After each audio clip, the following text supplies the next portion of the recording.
Selamat pagi pemirsa, apa kabar Anda di pagi ini? Senang sekali saya David Plaikol bisa menjumpai Anda di obrolan pagi AFB TV Kupang.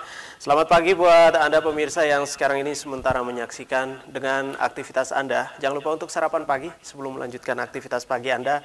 Dan juga saya mau sapa untuk para tenaga pendidik ya. Para guru, selamat pagi semuanya, tetap semangat untuk beraktivitas di pagi ini. Dan pagi ini pemirsa kita akan ngobrol tentang penguatan mutu guru dan kualitas pendidikan di Nusa Tenggara Timur. Pagi ini saya sudah bersama dengan Kepala LPMP Nusa Tenggara Timur, Bapak Dr. Andes HM Irfan MM. Selamat pagi Pak. Selamat Irfan, pagi, alhamdulillah sehat. Sehat selalu. Ya. Oke, baik. Ini kita berbicara tentang penguatan mutu guru dan kualitas pendidikan di Nusa Tenggara Timur. Nah, kalau berbicara soal guru nih, ini kalau tenaga kontrak, ini perbandingannya seperti apa dengan yang PNS? Jadi jumlah guru kita itu ada 90.000 lebih ya, di Nusa Tenggara Timur. Jumlah terbesar itu sebenarnya di posisi non PNS. Guru komite, kemudian guru honor dan sebagainya itu lebih banyak dari guru PNS. Nah, sehingga peta ini sedikit kita harus bekerja keras bagaimana guru non PNS ini kita berdayakan, kemudian nanti memberikan kontribusi terhadap peningkatan mutu pendidikan di Nusa Tenggara Timur. Guru PNS itu hampir 40% ya, 40% PNS, sementara 60% itu ada non PNS dan jumlahnya itu demikian banyak, ada di yayasan, kemudian belum termasuk di Kementerian Agama, di pondok-pondok pesantren, kemudian di Madrasah Sanawiyah, Madrasah Aliyah, kemudian di lembaga pendidikan di gereja dan sebagainya itu banyaknya di tempat itu. Nah, kemudian guru non PNS ini karena banyak maka harus dibutuhkan kerja keras kita untuk pemberdayaannya. Nah, ini dengan jumlah yang sangat banyak ini, bagaimana untuk istilahnya pemerataan? Ya. Pemerataan guru itu kan menjadi permasalahan secara nasional. Sampai saat sekarang ini belum dilakukan upaya pemerataan. Dan keberanian kabupaten kota, bupati wali kota memang harus berani untuk melakukan pemerataan guru ini, karena banyak sekolah kita yang jumlah gurunya itu terbatas.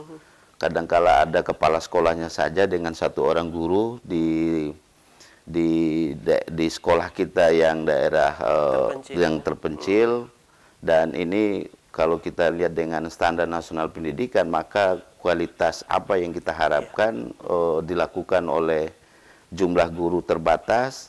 Kadangkala kepala sekolah sambil mengajar sambil menjadi kepala sekolah, belum urusan yang lainnya. Kemudian itu hampir ya 5 atau 10% dari sekolah kita itu tidak kondusif, bahasa ininya tidak kondusif karena memang belum memenuhi standar-standar yang diperlukan untuk melakukan proses belajar mengajar yang berkualitas. Nah, ini kembali lagi tentang mutu guru, mutu guru itu sendiri. Nah, ini bisa digambarkan sedikit tentang mutu guru di Nusa Tenggara Timur seperti apa? Jadi hampir sama dengan provinsi yang lainnya, hanya jumlah kita mungkin masih besar, yaitu untuk kualifikasi pendidikan S1 untuk menjadi tenaga pendidik itu kan minimal dia S1. Ternyata ada jumlah guru kita yang belum S1 ya di 22 kabupaten kota, terutama mereka yang ada di bawah yang mengajar di sekolah swasta. Kadangkala untuk memenuhi kebutuhan gurunya mereka tidak lagi melihat apa dia S1, kemudian S1-nya itu belum kita berbicara tentang S1 yang tidak linear dengan apa yang diajarkan. Itu semua menjadi masalah di tempat kita untuk meningkatkan mutu pendidikan. Yang belum S1 kira-kira 10% dari sejumlah guru kita yang ada di Provinsi Nusa Tenggara Timur, dan 10% ini ada di 22 kabupaten kota. keinginan kita artinya ini kita menghimbau kepada bupati wali kota bagaimana mereka itu bisa meng-S1-kan guru kita yang belum S1 yang selama ini sudah memberikan kontribusi, artinya memberikan ini kan untuk menutupi kekurangan guru. Jadi tidak S1 saja kita perkenankan mereka untuk mengajar karena memenuhi kebutuhan-kebutuhan. Lain lagi kalau kita berbicara bagaimana tamatan S1 kita sekarang ini banyak, kita katakan banyak, tetapi buktinya di beberapa sekolah memang masih ada guru-guru kita yang belum S1, terutama guru non PNS juga masih ada yang belum S1. Kualifikasi pendidikan harus S1. Nah, itu sudah standar, standar kualifikasi pendidikan. Kalau tidak S1 ya mereka sebenarnya tidak boleh menjadi guru. Seharusnya seperti itu. Seharusnya, tetapi karena memang keadaan yang memungkinkan, artinya keadaan yang mendesak itu juga, tapi sekarang ini sudah mulai berkurang. Ya kita kurangi bahwa yang mendapatkan NUPTK itu juga yang terdaftar menjadi tenaga pendidik yang minimal S1. Oke. Nah, sejauh ini juga bagaimana juga artinya kerjasama ya dengan pemerintah kabupaten kota sejauh ini untuk mutu dari guru itu sendiri dan juga tentang kualitas, ya imbasnya kualitas pendidikan juga. Jadi ini satu hal yang luar biasa bagi kita bangsa Indonesia. Terutama provinsi-provinsi seperti keadaan kita misalnya, anak-anak itu pintar tanpa guru dilatih. Anak-anak itu menjadi pintar sementara gurunya tidak S1. Anak-anak itu menjadi pintar tetapi tidak pernah memberikan satu pelayanan, misalnya buku tersedianya dan sebagainya. Sehingga luar biasa kita ini bisa menghasilkan anak yang pintar sementara banyak aspek memang yang harus kita penuhi. Nah, untuk peningkatan kompetensi guru saja itu di tiap kabupaten kota itu hampir semua kabupaten kota itu tidak menganggarkan untuk bagaimana peningkatan kompetensi guru. Ya, inginnya kita ya adalah dalam 1 tahun itu mereka melakukan peningkatan kompetensi pelatihan guru yang ada di kabupaten kota, ya dengan sasaran misalnya tahun ini misalnya 10% saja guru dari sejumlah guru, tahun berikutnya. Karena apa? Kalau mereka ini tidak dilatih, maka mereka itu tidak akan melakukan pembelajaran yang begitu luar biasa, apalagi disesuaikan dengan satu perkembangan sekarang ini. Jadi intinya begini, guru itu kalau tidak dilatih, maka kita tidak bisa mengharapkan mereka untuk menghasilkan sesuatu yang luar biasa. Untuk itu ya Bupati Wali Kota anggarkan melalui APBD, ketok oleh DPR, bahwa setiap tahun memang ada pelatihan. Kantor dinas itu harus dipenuhi oleh guru. Kalau kantor dinas pendidikan tidak ada guru di situ, tidak ada pengawas yang hadir di situ, ya kita tidak boleh sama lah dengan dinas-dinas yang lainnya. Ya, jadi setiap harinya harus ada perubahan ya mengikuti zaman. Baik, Pak Irfan, kita akan break sebentar dulu. Untuk Anda juga pemirsa, sangat menarik sekali obrolan pagi kita ini berkaitan dengan penguatan mutu guru dan kualitas pendidikan di Nusa Tenggara Timur. Kami segera kembali untuk Anda.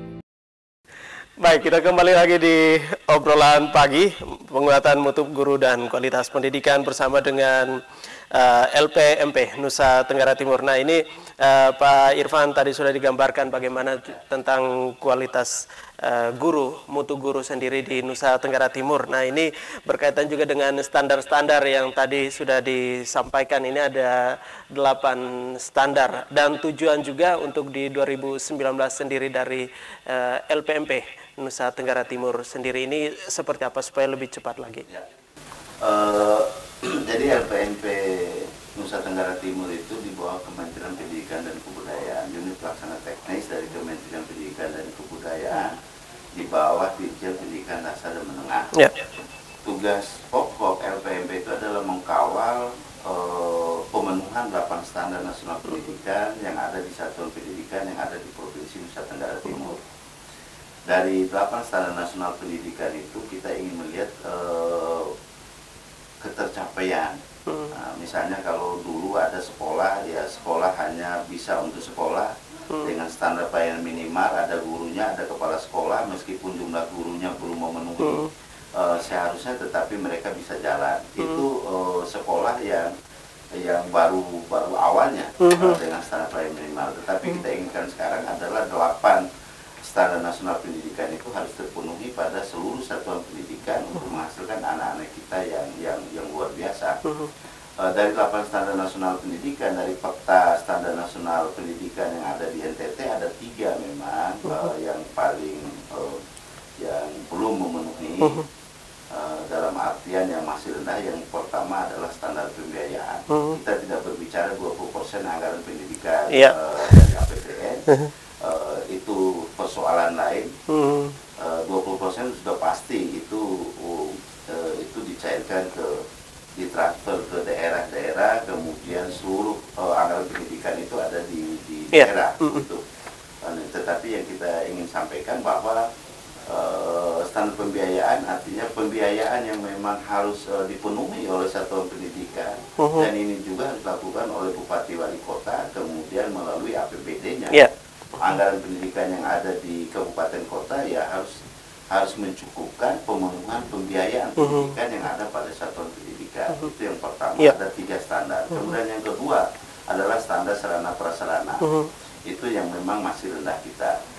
Sarana prasarana pendidikan ini adalah ruang kelas, kemudian ada ruang kelasnya ada tetapi ruang gurunya tidak ada. Ruang gurunya ada tetapi ruang kepala sekolahnya tidak ada. Kita tidak berbicara bahwa ruang guru bisa juga dipakai oleh kepala sekolah, tidak. Jadi ruang guru ada, ruang kepala sekolahnya ada, kemudian kamar mandinya juga terpenuhi seluruh bagi siswa yang ada di satuan pendidikan. Setelah itu semua tercukupkan, maka sarana prasarana kita adalah dikatakan bahwa sudah memenuhi standar dalam pengelolaan satuan pendidikan. Kemudian yang ketiga adalah standar pengelolaan. Jadi efisiensi anggaran pendidikan itu masih harus kita bekerja keras untuk melakukan. Ya kalau misalnya tahun ini kita bangun laboratorium, jangan lagi tahun berikutnya kita bangun laboratorium.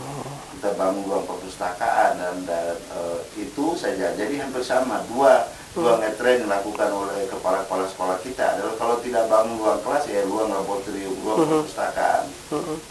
Dan hampir semua sekolah itu semuanya itu kebangun perpustakaan semua. Nah sementara perpustakaan mungkin belum, tetapi mencukupkan dulu ruang kelas atau apa. Harus ada urutan-urutan prioritas dalam sarana prasarana, karena memang anggaran di tiap kabupaten kota kita adalah terbatas.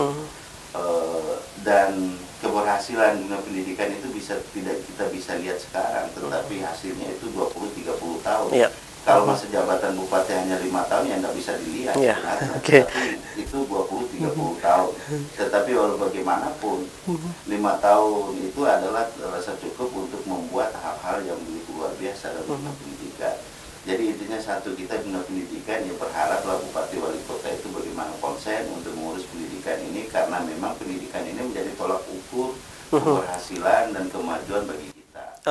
Baik, Pak Irfan, ini sangat menarik sekali. Ada 3 standar ini berkaitan dengan pembiayaan, sarana prasarana, dan juga berkaitan dengan bagaimana kita mengelola dengan baik. Nah, ini soal pengelolaan ini yang memang kalau kita salah sedikit ya dalam hal untuk pengelolaan, nah ini dari pihak sekolah sendiri yang bertanggung jawab juga dan juga semua pihak tentunya dalam hal untuk pengelolaan. Nah ini seperti apa? Mungkin juga dari LPMP sendiri, nah melihat ini menjadi satu fenomena mungkin ya. Nah ini seperti apa? Apakah bagaimana kita juga dari stakeholder terkait juga, ya pihak-pihak terkait untuk bagaimana juga memberikan pencerahan supaya mengelola ini seperti ini? Jadi yang pertama itu menjadi satu trauma ya bagi kepala sekolah kita. Kadang-kala ada juga yang tidak berani menjadi kepala sekolah karena dia mengurus anggaran-anggaran di dalam pendidikan kita pada satu pendidikan. Nah kemudian ada juga bahasa masyarakat kita dulu itu ya kepala sekolah merangkap pimpro, bisa dia bangun ini bangun itu. Tapi sekarang ini karena itu semua menjadi bagian kebijakan awal, sekarang sudah dilakukan satu perbaikan terhadap kebijakan itu. Pembangunan sarana prasarana satuan pendidikan itu dilakukan oleh Kementerian PUPR. Sekarang ini jadi tidak lagi dibebankan kepada kepala sekolah dan sebagainya, kecuali anggaran yang memang ada di APBD yang memungkinkan untuk dibangun komite dan sebagainya itu. Tetapi dari kementerian bahwa anggaran di kementerian saja itu untuk menyangkut sarana prasarana itu sudah dialihkan kepada Kementerian PUPR untuk pembangunan sarana pendidikan kita. Demikian juga dengan dana alokasi khusus yang ada di kabupaten kota, itu tidak lagi dibangun oleh dinas pendidikan. Dinas pendidikan hanya mencatat berapa ruang kelas yang dibutuhkan yang harus dibangun, kemudian berapa sekolah baru yang harus dibangun, kemudian yang membangun ini adalah Kementerian PUPR. Ya karena kita tidak ingin kepala sekolah itu waktunya itu menjadi kepala sekolah kemudian menghasilkan sekolah yang begitu luar biasa, tetapi masih diberikan tugas-tugas seperti itu. Kadang-kala dulu itu ada guru tidak mengajar tetapi menjadi bendahara pos, lari sana sini sampai tidak mengajar dan sebagainya. Tetapi sekarang ini kita inginnya bahwa menyangkut sarana prasarana itu dilakukan oleh Kementerian PUPR dan itu DAK-nya juga seperti itu. Nah kita sekarang ini alam mencukupkan sarana prasarana itu harus kita di Provinsi Nusa Tenggara Timur. Kemudian misi pendidikan kita sekarang ini tidak lagi menghasilkan anak-anak kita yang pintar, yang cerdas, tetapi anak-anak kita yang berkarakter. Nah ruang untuk melakukan itu kita lebih banyak ada keberuntungan kita, keberpihakan kita di Provinsi Nusa Tenggara Timur itu begitu luar biasa. Menghasilkan anak yang berkarakter, kita tidak perlu anggaran yang begitu dasar untuk kita menjadikan mereka itu berkarakter. Karena anak-anak kita di Nusa Tenggara Timur itu sudah berkarakter, memang sejak lahir itu sudah diajarkan untuk karakter. Selamat pembentukan pagi, karakter. selamat siang, selamat sore itu hanya ada di NTT. Kemudian senyum itu hanya ada di Nusa Tenggara Timur. Saling menyapa itu hanya ada di tempat kita, dan itu modal untuk menghasilkan anak-anak kita yang berkarakter. Nah sekarang ini tinggal guru itu tidak lagi menjadi sumber belajar untuk mengajarkan anak itu, tetapi memberikan motivasi, kemudian memberikan keteladanan kepada anak-anak kita untuk melanjutkan bahwa itu adalah yang baik. Anak-anak yang jujur itu ada di NTT. Baik, nah ini soal penguatan mutu guru dan juga kualitas pendidikan anak-anak. Nah ini di Nusa Tenggara Timur, Pak Irfan, sekarang ini dikenal sebagai salah satu tempat tujuan para wisatawan untuk berkunjung. Nah ini tentunya kesiapan. Nah kembali lagi mutu guru dan kualitas tentang pendidikannya itu sendiri di tempat-tempat yang memang menjadi prioritas untuk tujuan wisatawan. Nah ini seperti apa? Yang pertama gini, pertama pengembangan SDM-nya terus kita lakukan, kemudian mewujudkan sarana prasarananya, kemudian NTT itu sudah ada 3-4 tempat, bagaimana di Facebook, bagaimana di media nasional, di Sumba itu ada tempat itu luar biasa yang bisa mengalahkan di negara manapun.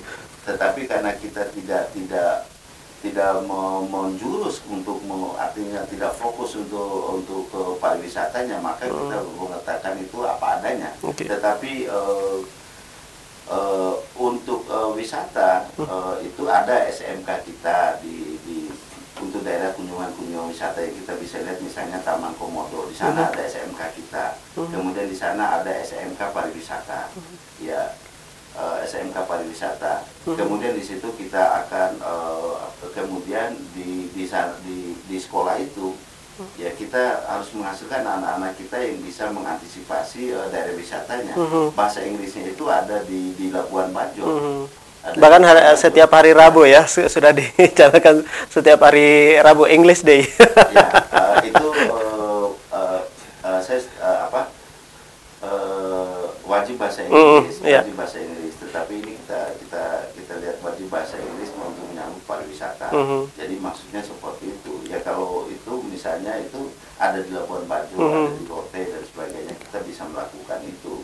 Jadi tidak itu, tetapi yang melakukan dalam bidang wisata itu yang kita kuatkan. Anak-anak kita Bali misalnya itu mereka tidak ada khusus untuk bahasa Inggris, tetapi lama kelamaan karena daerah itu menjadi daerah wisata, maka anak-anak itu sudah tidak diajarkan, mereka itu akan secara sendirinya otodidak akan berlaku seperti itu. Nah, sebelum itu ya kita persiapkan misalnya Labuan Bajo, bagaimana daerah-daerah wisata kemudian yang bekerja di dunia wisata itu ya kita kuatkan bahasa Inggrisnya. Anak-anak di sana kita ajarkan bahasa Inggris untuk menyambut itu semua, untuk menyambut. Nah kemudian perjalanan wisata yang kita lihat sekarang, yang kita lihat ini pertama kali kita lihat bahwa perjalanan wisata Komodo itu kan ada di Bali. Ya. Ada di Bali, kemudian dibuatkan paket-paket. Nah kemudian kita menjadi bagian dari paket itu. Ya harusnya Komodo itu dia di atas segala-galanya, kemudian kita yang membuat itu di wilayah Nusa Tenggara Timur. Sentralnya Komodo, kemudian nanti di Rotendao, kemudian itu kita buatkan satu paket. Kemudian kita tidak lagi berharap dari pekerja wisata daerah yang lainnya untuk menjadikan kita sebagai salah satu objek dari paket mereka, tetapi kita harus membuat paket kita sendiri untuk perjalanan wisata, karena tempat wisata kita begitu banyak. Kita kuatkan SMK kita kuatkan sarana prasarananya. SMK di Manggarai misalnya, kenapa tidak di sana dibangunkan SMK perhotelan? Ya kan? Minimal SMK-nya punya hotel untuk belajar bagaimana dia mengelola hotel di Pulau Komodonya. Ya, 10-20 kamar lah misalnya oleh APBD provinsi lah, oleh Pak Gubernur misalnya ya bangun di SMK Manggarai itu ada hotel untuk belajar. Nah kemudian nanti setelah mereka itu belajar, kemudian dengan hotelnya sendiri, kemudian itu bisa, apalagi kalau kita buatkan dia perdanya untuk menghasilkan itu, kemudian mereka dengan belajar di situ jadi tidak kaget lagi nanti kalau di Komodo ada dibangun hotel yang 1.000 kamar atau apa, mereka tidak lagi kita harus bersaing dengan daerah yang lainnya. Kemudian anak-anak kita nanti hanya menjadi cleaning service, tetapi bukan menjadi pekerja wisata, ya kita siapkan aja dari sekarang. Jadi ini satu kata aja Pak Victor, Pak Gubernur, siapkan Labuan Bajo, siapkan hotel itu untuk pariwisata. Kemudian sekarang ini kita siapkan anak-anak kita untuk mengantisipasi pembangunan sarana prasarana yang ada di Labuan Bajo. Ya tidak untuk kemungkinan di Komodo kita akan bangun hotel yang begitu besar, kemudian misalnya ada 1.000 kamar di sana. Pada saat mencari anak-anak yang bisa melayani, ya guide, bukan guide, artinya hotelnya. Kemudian nanti ya mereka bisa diakomodir di situ. Kita tidak lagi harus melakukan satu kompetisi dengan daerah-daerah yang lain dan dengan anak-anak yang lainnya. Baik, ya ini memberikan mungkin suara hati juga ya. Baik, kita akan jeda terlebih dahulu untuk segmen akhir nanti Pak Irfan, dan untuk Anda juga tetap bersama kami di obrolan pagi.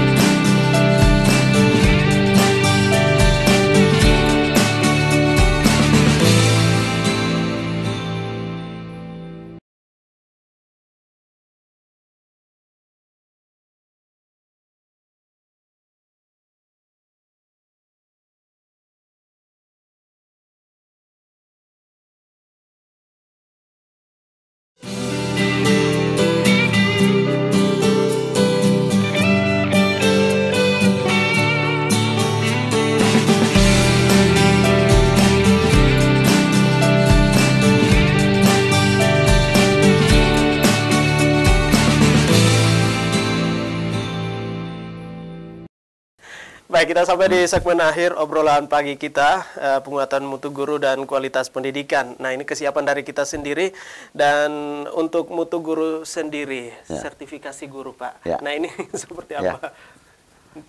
Jadi guru kita yang sudah disertifikasi itu sudah di Nusa Tenggara Timur itu sudah selesai menurut Undang-Undang Guru dan Dosen. Jadi guru-guru yang diangkat 2005 ke bawah, yang umurnya pada saat itu umurnya 50 tahun. Ya. Itu yang umur 50 tahun yang sesuai yang berdasarkan Undang-Undang Guru dan Dosen itu sudah selesai di Nusa Tenggara Timur. Sudah sertifikasi semua. Dan mungkin 1-2 tahun ini mereka pensiun. Ya kan sudah disertifikasi yang umurnya 50 tahun. Kemudian yang itu yang diangkat 2005 ke bawah, dan itu yang ditanggung oleh negara tunjangannya. Kemudian proses sertifikasi juga ditanggung oleh negara. Nah, sementara sekarang ini yang diangkat 2005 di atas, 2005, maka mereka itu tidak lagi melalui sertifikasi melalui pendidikan latihan PLPG, tetapi PPG, pendidikan profesi guru. Dan ini mereka harus menambah, ya kalau misalnya belum S1 ya di S1 kan. Yang sudah S1 pun harus melalui pendidikan profesi guru yang kalau di akademik itu 1 tahun, 2 tahun. Tetapi melalui pendidikan profesi guru itu hanya kita lakukan 6 bulan. 6 bulan dengan tatap muka di perguruan tinggi misalnya 9 hari. Kemudian nanti mereka OJT di sekolah, kemudian setelah itu kita akui bahwa mereka itu sudah punya kualifikasi, kemudian sertifikasi profesi, sertifikat profesi. Setelah mereka mendapatkan sertifikat profesi, maka nanti kementerian akan membayarkan tunjangan profesinya. Nah, guru-guru yang sudah sertifikasi, sekarang ini kita ingin lihat kontribusi guru-guru kita yang sudah sertifikasi bagi kemajuan pendidikan kita. Itu kan belum ada penelitiannya.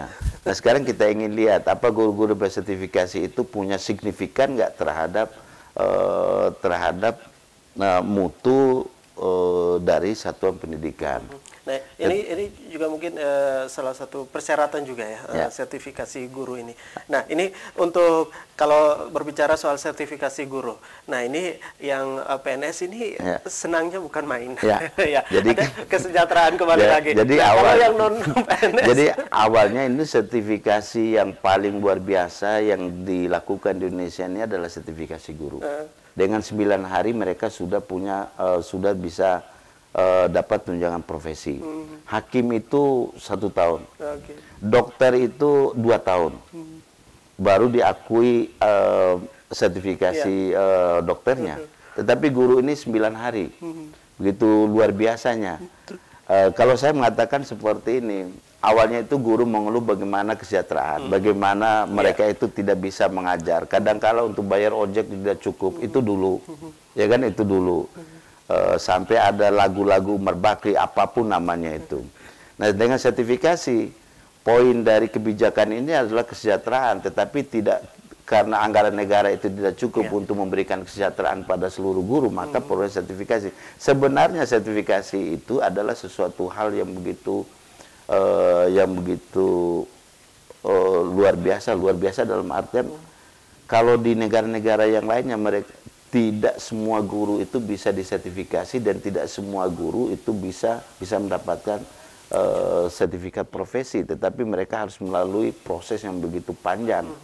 Bahkan bisa 1 tahun ini misalnya kalau kinerjanya berkurang maka tunjangannya itu akan dikurangi. Itu kalau negara-negara yang lainnya. Tapi kalau kita mau malas, mau rajin, mau ini sertifikasinya jalan, tetapi itu kan dulu ya. Nah, kita inginnya begini. Kesejahteraan sudah terpenuhi, kemudian sertifikasi sudah dilakukan. Jadi kita harapkan bahwa dengan itu mereka itu bisa menunjukkan kinerjanya, menunjukkan kinerja untuk menghasilkan anak-anak kita yang berkarakter.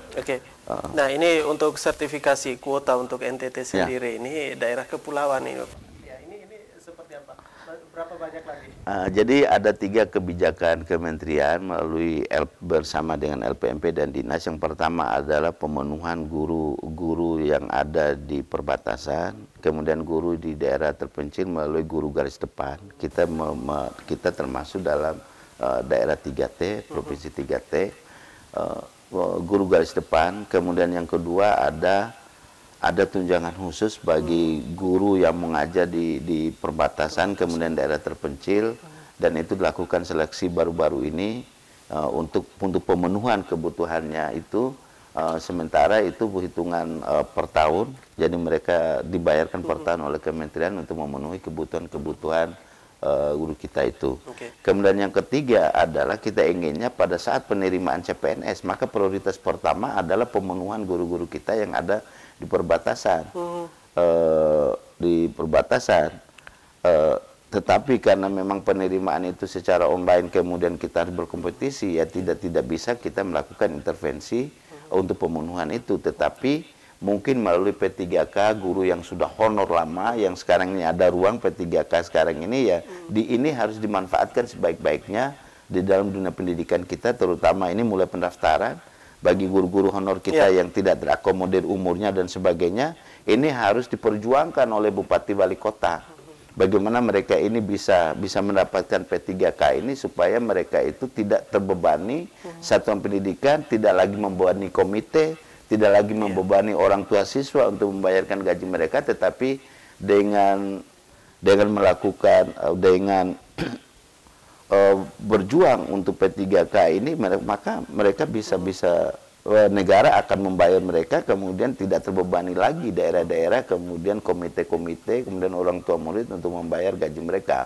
Oke, baik. Ya. Dan yang paling terakhir, Pak Irfan, dari obrolan pagi kita kali ini, untuk LPMP Nusa Tenggara Timur sendiri, baru awal tahun 2019 sendiri ini, apa yang dikerjakan, mungkin perencanaan 2019 dan kaitan dengan penguatan guru. Tema kita pagi ini.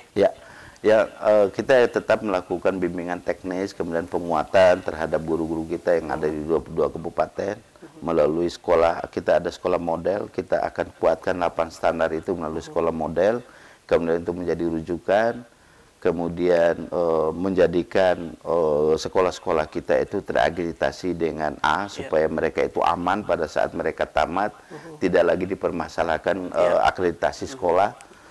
Sekarang ini kita antisipasi karena banyak yang tidak lulus administrasi anak-anak kita pada saat penerimaan CPNS barusan, karena akreditasi satuan pendidikan, karena akreditasi perguruan tinggi yang tidak memenuhi persyaratan untuk tamatannya. Ya, kita inginnya bahwa sekolah kita itu sudah memenuhi 8 standar nasional pendidikan, kemudian minimal mereka itu sudah akreditasi A, kemudian itu bisa dipertahankan untuk menyelamatkan anak-anak kita pada saat mereka selesai di satuan pendidikannya. Nah, kemudian yang berikutnya, ya masyarakat kita ini banyak, Nusa Tenggara Timur, anak-anak kita ini anak-anak yang luar biasa. Jangan sampai anak-anak kita luar biasa pada saat mereka itu tamat, kemudian kita tidak bisa diberdayakan. Ya, kita ingin mengatakan seperti ini. Setelah mereka SMA melanjutkan juga tidak, bekerja juga tidak, janganlah seperti itu. Kita inginnya bahwa meskipun tamatan SMA kemudian karena kemampuan ekonomi mereka tidak mampu untuk melanjutkan, maka bekali mereka untuk bisa bekerja. Ya, seperti tadi anak-anak di Manggarai, ajarkan mereka untuk berpariwisata. Ajarkan mereka untuk berpramuwisata. Kemudian itu mereka setelah tamat SMA tidak melanjutkan, tapi mereka bisa bekerja di Pulau Komodo, di Pulau Sinca, ya kan, kemudian di ininya dan sebagainya. Ya, yang pariwisatanya harus kuat lah. Ya, yang terkaya di NTT ini misalnya ngurus pariwisata, ya udah jangan menjadi bagian dari orang, tetapi menjadi sentral, kemudian itu bisa menghidupkan kita di Nusa Tenggara Timur. Baik, jadi ini kita memberdayakan anak-anak yang sudah tamat sekolah SMA, ini entah mau lanjut ataupun tidak, tetapi paling tidak untuk bekal itu sudah ada. Bagaimana juga untuk terjun ke dunia kerja. Baik, sekali lagi terima kasih Pak Irfan sudah memberikan informasi juga, sukses juga untuk teman-teman di LPMP Nusa Tenggara Timur, dan juga untuk Anda juga pemirsa yang sudah menyaksikan obrolan pagi berkaitan dengan penguatan mutu guru dan kualitas pendidikan di Nusa Tenggara Timur. Sudah banyak informasi yang disampaikan, semoga menjadi manfaat untuk kita semua dan juga dunia pendidikan, mutu pendidikan di Nusa Tenggara Timur, kualitas pendidikan dan juga mutu guru ini semakin berkembang dengan pesat lagi. Baik, sekali lagi terima kasih untuk perhatian Anda. Kita jumpa lagi di lain waktu, lain kesempatan dengan tema obrolan yang berbeda. Saya David Plaikol. Sampai jumpa. Ya, makasih Pak David. Ya.